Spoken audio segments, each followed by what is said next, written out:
Well, kali ini gue akan membahas alur cerita film Baby Driver. So check it out. Film ini dibuka dengan memperlihatkan seorang supir khusus perampok bernama Baby berada di dalam mobil bersama 3 orang perampok, yaitu Buddy dan pacarnya, Darling, dan juga Griff. Mereka berempat berhenti di depan sebuah bank. Dan setelah itu, Buddy, Darling, dan Griff pergi ke dalam bank untuk merampok. Sementara Baby tetap di dalam mobil sambil asik mendengarkan lagu dari earphone-nya. Gak lama kemudian, ketiga perampok balik ke mobil dan Baby langsung mengendarakan mobil sambil mendengarkan musik yang asik.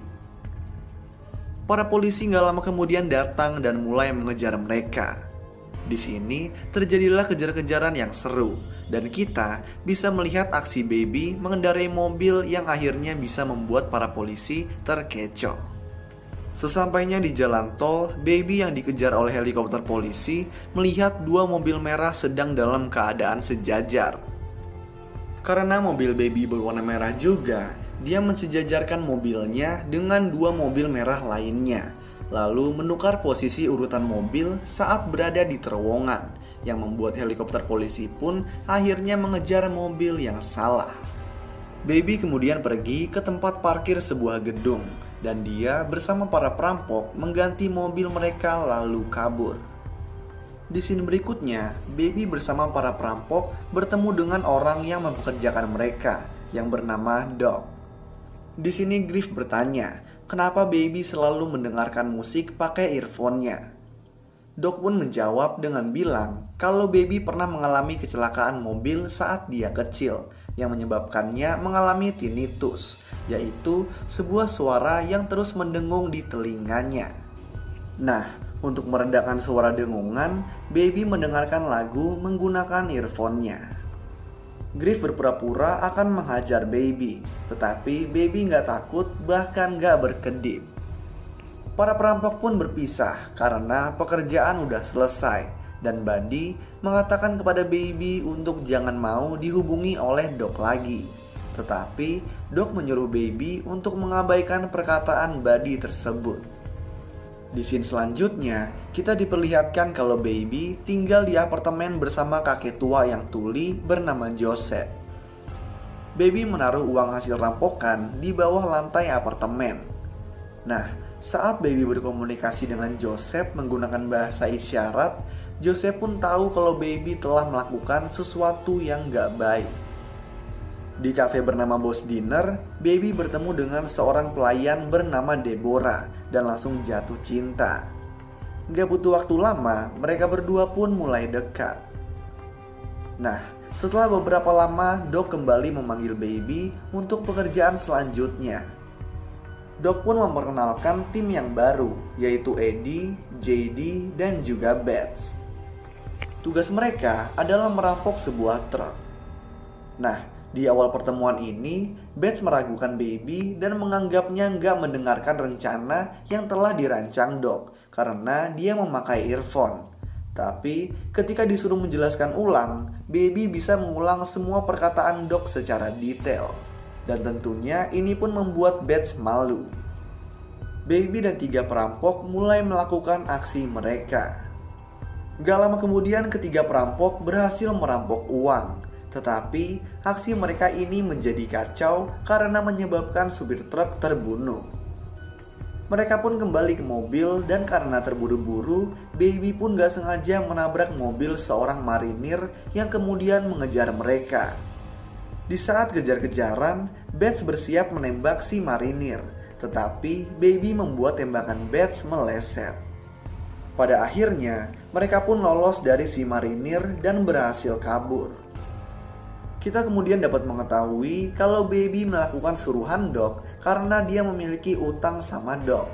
Karena beberapa lama sebelumnya, Baby secara tidak sadar mencuri mobil yang berisi barang curian milik Doc. Nah, tugas yang baru dia selesaikan ini membuat hutangnya dengan Doc pun lunas. Dan dengan ini, Baby berhenti dari pekerjaan jahatnya dan mulai bekerja sebagai pengantar pizza. Kehidupan Baby pun menjadi aman dan damai. Dia juga mulai semakin dekat dengan Deborah.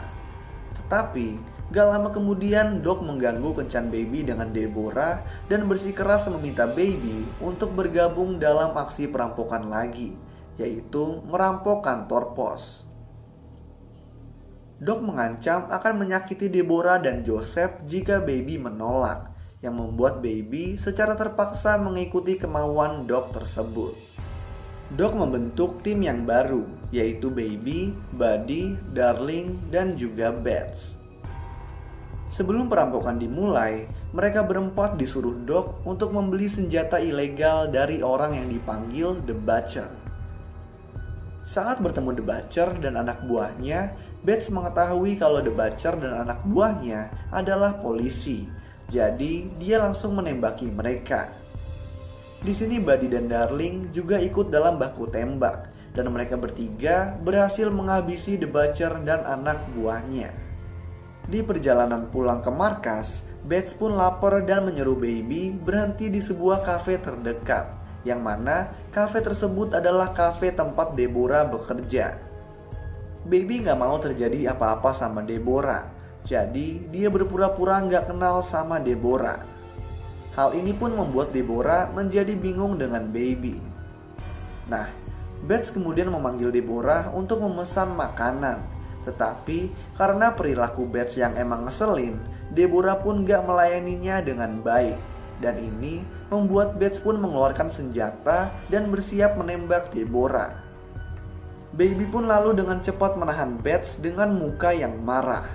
Nah, dari sini Bets, Buddy, dan Darling tahu kalau Baby mempunyai hubungan dengan Deborah. Setelah momen tegang tersebut, Baby dan ketiga perampok akhirnya kembali ke markas Doc. Di markas, Doc sangat marah. Dia mengungkapkan kalau The Butcher dan anak buahnya adalah polisi korup yang memang bekerja sama dengannya. Bets pun panik dan langsung mengeles dengan bilang kalau The Butcher lah yang menembak duluan. Doc kemudian memutuskan untuk membatalkan pencurian, tetapi para perampok menolaknya. Nah, secara diam-diam, Baby merekam sepotong pembicaraan Doc, yang sebenarnya Baby memang sering merekam banyak suara perkataan orang-orang, termasuk Doc, untuk dia campur menjadi sebuah lagu. Di saat Doc dan yang lain beristirahat, Baby berusaha kabur, berharap bisa membawa Deborah dan meninggalkan kota. Tetapi dia dihentikan oleh Buddy dan Bets yang mengambil rekaman milik Baby dan membuatnya pingsan. Setelah sadar, Baby melihat kalau Buddy dan Bets telah mengambil seluruh rekaman milik Baby dari apartemennya. Bets di sini juga memakai kursi roda milik Joseph, tetapi kemudian dia bilang kalau Joseph nggak diapa-apain. Doc yang marah besar bersama ketiga perampok mengira kalau Baby adalah seorang informan. Tetapi setelah mendengarkan rekaman Baby yang dijadikan lagu dan yakin kalau rekaman Baby memang cuma dijadikan lagu, Doc dan para perampok memutuskan kalau Baby nggak bersalah. Keesokan harinya, Baby bersama ketiga perampok sampai di depan kantor pos, bersiap untuk merampok. Saat para perampok melancarkan aksi mereka, Baby disapa oleh karyawan kantor pos baik yang udah pernah dia temui sebelumnya. Baby kemudian membalasnya dengan menggelengkan kepala, memberitahunya untuk pergi. Si karyawan pun kemudian pergi dan kembali bersama seorang satpam. Si satpam mengetuk kaca mobil, pas banget di saat ketiga perampok kembali, yang akhirnya Bets tanpa pikir panjang langsung menembak si satpam tersebut. Bets menyuruh Baby untuk buru-buru pergi, tetapi Baby yang udah kesal dengan Bets gak menjalankan mobilnya. Dan saat Bets menodongkan senjatanya ke Baby, Baby menabrakkan mobil ke besi beton yang membuat Bets tertusuk dan tewas. Baby langsung keluar dari mobil, berpisah dengan Buddy dan Darling. Ketiganya pun dikejar oleh polisi dan pada akhirnya Darling pun terbunuh. Buddy menyalahkan Baby atas kematian Darling dan bersumpah untuk membunuhnya. Di sisi lain, Baby mencuri mobil dan melarikan diri ke apartemennya. Selagi diincar polisi, Baby membawa Joseph pergi dan meninggalkannya di rumah yang cukup bagus, serta memberinya seluruh uang simpanannya.